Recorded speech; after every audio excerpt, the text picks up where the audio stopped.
ఇండియాలోనే #1 varicose veins hospital Avis vascular centre. Balapur Ganesh ఎంత స్పెషలో మనందరికీ తెలుసు. ఇక్కడ లడ్డు కూడా అంతే స్పెషల్. అలాగే ప్రతి సంవత్సరం కూడా ఒక్కొక్క కాన్సెప్ట్ తీసుకొని బాలాపూర్లో గణేష్ ని ప్రతిష్టాపన చేస్తూ ఉంటారు. ఈ ఇయర్ వచ్చేసి మనకి స్వర్ణగిరి ఏకంగా బాలాపూర్ స్వర్ణగిరి అని పెట్టేశారు. స్వర్ణగిరి టెంపుల్లో ఎలా అయితే దేవదేవుడు బాలాజీ స్వామి ఇట్లా సైనించి పడుకున్నట్లు ఉంటుందో అలాగా సేమ్ పాల సముద్రం మీద ఉన్నట్లే చేశారు. ఈ కాన్సెప్ట్ తీసుకున్నారు. లాస్ట్ ఇయర్ అయోధ్య కాన్సెప్ట్ తీసుకున్నారు. ప్రతి సంవత్సరం ఒక్కొక్కసారి ఒక్కొక్క కాన్సెప్ట్ తీసుకుంటుంటారు. మనకి ఇంతకు ముందు కూడా అయ్యప్ప స్వామి దేవాలయాన్ని, అలాగే తిరుమల తిరుపతి దేవస్థానాన్ని, అరుణాచలం దేవస్థానాన్ని, ఆ తర్వాత విజయవాడ కనకదుర్గమ్మ అమ్మవారి దేవస్థానం, యాదాద్రి దేవస్థానం, ఇట్లా ప్రతి సంవత్సరం ఒక్కోటి తీసుకుంటారు. ఈ సంవత్సరం స్పెషల్ స్వర్ణగిరి. తర్వాత టెంపుల్ కూడా ఇదంతా సెట్టింగ్ అనమాట. ఎవరికి కూడా సెట్టింగ్ అనిపించదు, అసలు రియల్ టెంపుల్ లాగే ఉంటుంది. లోపలికి వెళ్తే ఇంకా బాగుంటుంది. ఇది నార్మల్ డేస్లో చూస్తే ఇదంతా ఖాళీ ప్లేస్, అసలు ఏముండదు, ఓన్లీ ఒక చిన్న షెడ్ ఉంటుంది అంతే. బట్ ఈ 10 రోజులు మాత్రం ఇక్కడ నిజంగా దేవస్థానంలో ఉన్నటువంటి ఫీలింగే కలుగుతూ ఉంటుంది చూస్తుంటే. ఒక్కసారి లోపలికి వెళ్ళి మనం మరిన్ని వివరాలు తెలుసుకుందాం, చూద్దాం రండి. బాలాపూర్ అంటే గణేష్ అంటే బాలాపూర్ లడ్డు అలా. సో ఇప్పుడు ఏంటి తీసుకున్నారు స్పెషల్ ఈసారి కాన్సెప్ట్ ఏం తీసుకున్నారు, ఎలా ఏంటి చెప్పండి. ప్రతి సంవత్సరం ఒక కొత్త కాన్సెప్ట్లో బాలాపూర్ యొక్క వినాయకుడు భక్తుల ముందు రావడం జరుగుతుంది. ఈ సంవత్సరం లాస్ట్ ఇయర్ చూస్తే అయోధ్యలో రామ మందిరం వేయడం జరిగింది. ఈ సంవత్సరం భువనగిరి జిల్లాలోని మన స్వర్ణగిరి టెంపుల్ యొక్క ఆలయ నమూనాను వేయడం జరిగింది. అదేవిధంగా ఈ సంవత్సరం మనము వినాయకుల్లో ప్రత్యేకత సోఫాపై కూర్చున్న వినాయకుడు, సింహంపై చేయి, అదే తలపైన శివుడిపై నాగదేవతలు, అదేవిధంగా ఆ చెవులు కూడా మూవింగ్గా ఉండే విధంగా ఈ సంవత్సరం వినాయకుడిని రెడీ చేయడం జరిగింది. లాస్ట్ ఇయర్ ఐస్ ఉండే, ఈసారి ఇయర్స్ మూవ్ అయ్యింది. ఈరోజు ఈ సాటర్డే ఒక అనంత చతుర్దశి రోజు 6th రోజు వినాయక నిమజ్జనం జరుగుతుందండి. సంవత్సరం లాస్ట్ ఇయర్ సుమారుగా 8 లక్షల మంది భక్తులు వినాయకుని దర్శించుకోవడం జరిగింది. అదేవిధంగా ఈసారి కూడా ఎక్కువ మంది వచ్చే ఉద్దేశం ఉన్నది కాబట్టి వారికి వచ్చే భక్తులకు కూడా ఎలాంటి ఇబ్బంది కలగకుండా కమిటీ మెంబర్సే కానీ వారికి తొందర దర్శనం మీద ఏర్పాట్లు చేయడం జరిగింది.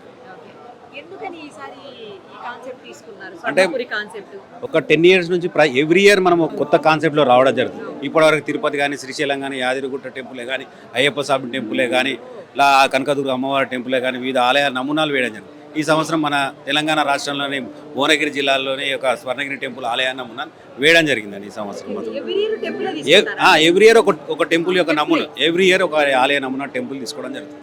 ఆ దేవుని దర్శించిన తర్వాతనే మళ్ళీ వెనక తిరిగి ఈ గణపతిని దర్శించుకునే విధంగా ఏర్పాటు చేయడం జరిగింది. లాస్ట్ ఇయర్ 30 లక్షలు 1000 కులన్ శంకరెడ్డి లడ్డు తీసుకోవడం జరిగింది.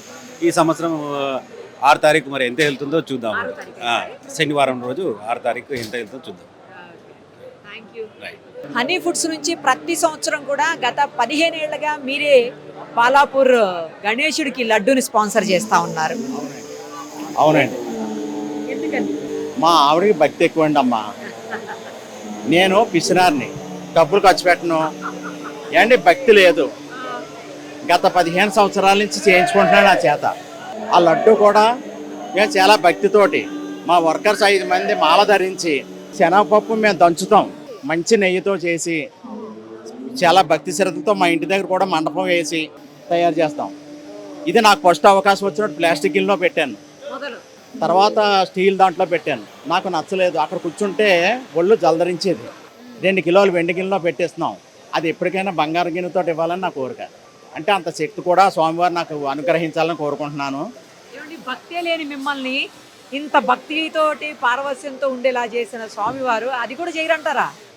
అందుకనే కదమ్మా, అంటే మీరు ఏదో మైక్ పెట్టారు, కెమెరాలు పెట్టారని చెప్పట్లేదు. నాకు నా మనసులో అనిపించింది నేను చెప్తున్నాను. అది ఎప్పటికైనా చెయ్యాలని నా కోరిక. అంత శక్తి కూడా స్వామివారు ఇవ్వాలని నేను కోరుకుంటున్నాను. ఎన్ని కేజీల లడ్డు అండి? ఎప్పుడైనా 20 కిలో అమ్మా. మన కమిటీ వారు అధ్యక్షులు నిరంజన్ రెడ్డి గారు అందరూ కలిపి ఎన్నో సంవత్సరాల నుంచి అంతే ప్రణామంతో అది ఆటలతో వస్తుంది. 20 కిలో మించదు, ఎందుకంటే అది నెత్తి మీద పెట్టుకుని ఊరేగితే వెళ్ళాలి. అందుచేత తీసుకున్న వాళ్ళు కూడా ఇబ్బంది ఉండకూడదు. అది ఎప్పటి నుంచి వారు కూడా సాంప్రదాయంగా వస్తుంది. వారు చెప్పినట్టు మనం చేసేస్తాం. భగవంతుడు ఇస్తున్నాడు కాబట్టి మనం కూడా ఈ స్వామివారికి ఎంత చేసినా తక్కువేనమ్మా. ఇంకా ఏదో చెయ్యాలనిపిస్తుంది. ఎంతమంది తయారు చేశారు లడ్డూలు? ఎన్ని రోజులు పట్టింది మీకు? మాకు ఒక గంట చాలమ్మా. శనగపప్పు ఎండబెడతాం, ఓకే. ఎండబెట్టి దంచి పెట్టుకుంటాం. ఒక రోజు ఒక గంట ముందు చేసి తెచ్చేస్తాం. అంటే అప్పటికప్పుడు చేయొచ్చు, కానీ అది తెచ్చేటప్పుడు కదిలితే మెల్ట్ అయిపోతుంది.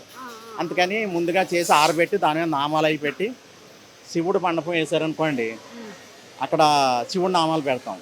ఇప్పుడు వెంకటేశ్వర స్వామి మీద పెట్టాం. మామూలు అదృష్టం కాదమ్మా, చెప్పాలంటే ఎన్నో జన్మల పుణ్యఫలం ఉండాలి, ఉంటే తప్ప. దాంతోపాటు మా వర్కర్సు, మా మా మా చుట్టాలు పట్టాలు అందరూ హెల్ప్ చేస్తుంటారు. అందరూ భక్తితో చేస్తామమ్మా. అలాగే వీరు కూడా నా సహకారం, ఈ బాలాపూర్ కమిటీ వాళ్ళు, వీళ్ళు కూడా మతాలకి కులాలకి అతీతంగా చేస్తుంటారు. నేను చూస్తుంటాను, చాలా ఇదిగా చేస్తుంటారు. ఆటోమేటిక్ ఈ స్థల ప్రభావం అంతే, ఆటోమేటిక్గా అన్నీ కలిసి వచ్చేస్తుంటాయి. మంచి మండపం, ఇలా మండపం వేసినట్టు ఉండదు, గుడి కట్టినట్టు ఉంటుంది, సెట్ వేసినట్టు ఉండదు. థ్యాంక్ యూ అండి.